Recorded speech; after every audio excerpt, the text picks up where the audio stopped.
Hello, welcome back to IGNOU pulse. അപ്പോൾ ഇന്നത്തെ video എന്ന് പറയുന്നതും നമ്മളെ ഇഗ്നു സ്റ്റുഡൻസിൽ കുറേ പേര് ആദ്യമായിട്ട് എക്സാമിന് പോകുന്നവരുണ്ടാവും. അപ്പോൾ അങ്ങനെയുള്ളവർക്ക് ഒരു സംശയമൊന്നും ഇല്ലാണ്ട് എങ്ങനെ അവരുടെ ആൻസർ ഷീറ്റിൻ്റെ ഫ്രണ്ട് പേജ് ഫില്ല് ചെയ്യുക എന്നുള്ളത് നോക്കാം.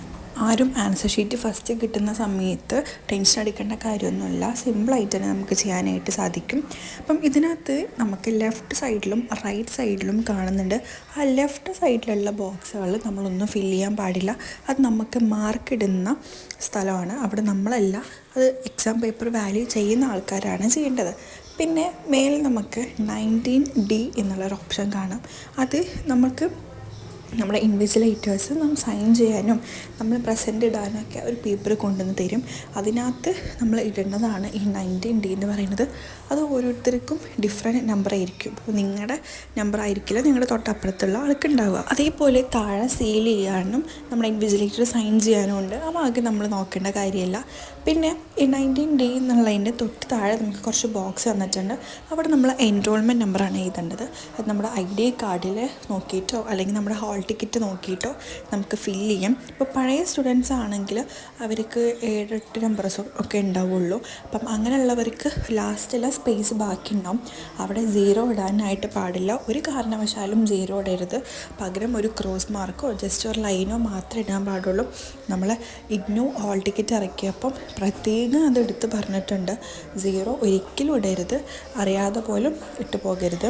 പിന്നെ എൻറോൾമെൻറ്റ് നമ്പർ ഇൻ വേർഡ്സ് ആണ് പറഞ്ഞിട്ടുള്ളത്. അപ്പം ഫോർ എക്സാമ്പിൾ പറയുകയാണെങ്കിൽ നമ്മൾ 2 എന്ന നമ്പറിൽ എഴുതി അതിന് നമ്മൾ വേർഡ്സിലോട്ട് എഴുതുക.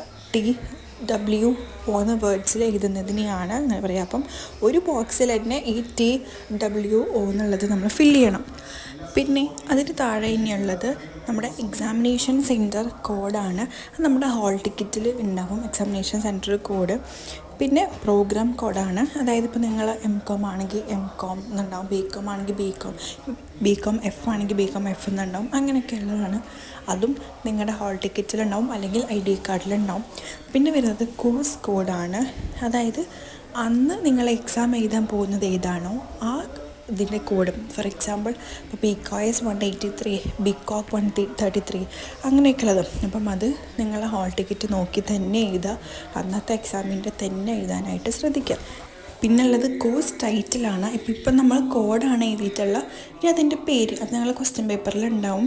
ഈ പറയുന്ന കോഴ്സ് കോഡും ക്വസ്റ്റ്യൻ പേപ്പറിൽ ഉണ്ടായിരിക്കുന്നതാണ്. കോഴ്സ് ടൈറ്റിൽ എന്ന് പറയുമ്പം ഇപ്പോൾ എക്സാമ്പിളായിട്ട് പറയുകയാണെങ്കിൽ ബിസിനസ് ലോ അല്ലെങ്കിൽ പേഴ്സണൽ സെല്ലിംഗ്, മാർക്കറ്റിംഗ്, ഓൺട്രപ്രണർഷിപ്പ്, അങ്ങനെ ആ ഒരു സബ്ജക്റ്റിൻ്റെ പേരാണ് അവിടെ ചോദിച്ചിട്ടുള്ളത്. പിന്നെ മീഡിയം, നിങ്ങൾ എക്സാം രജിസ്റ്റർ ചെയ്യുമ്പം ഏത് മീഡിയം ആണോ സെലക്ട് ചെയ്തിട്ടുള്ള ആ മീഡിയം, അത് may be English or Hindi ആവും. അപ്പം അത് ചൂസ് ചെയ്യാം. പിന്നെ താഴെ നമ്മൾ സിഗ്നേച്ചർ ഇടാനുണ്ട്, സിഗ്നേച്ചർ ഇടുക. അത്രയേ ഉള്ളൂ നമ്മൾ ഫില്ല് ചെയ്യാനുള്ളത്.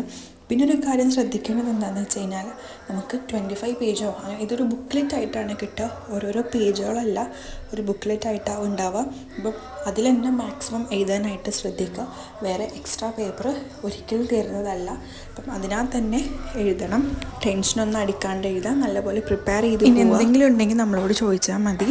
പിന്നെ ഇതുപോലത്തെ ഇഗ്നു കോണ്ടൻസിൽ നമ്മളെ ഫോളോ ചെയ്യുക. അടുത്ത വീഡിയോ ആയിട്ട് പെട്ടെന്ന് തന്നെ വരുന്നതായിരിക്കും. Till then take care and by.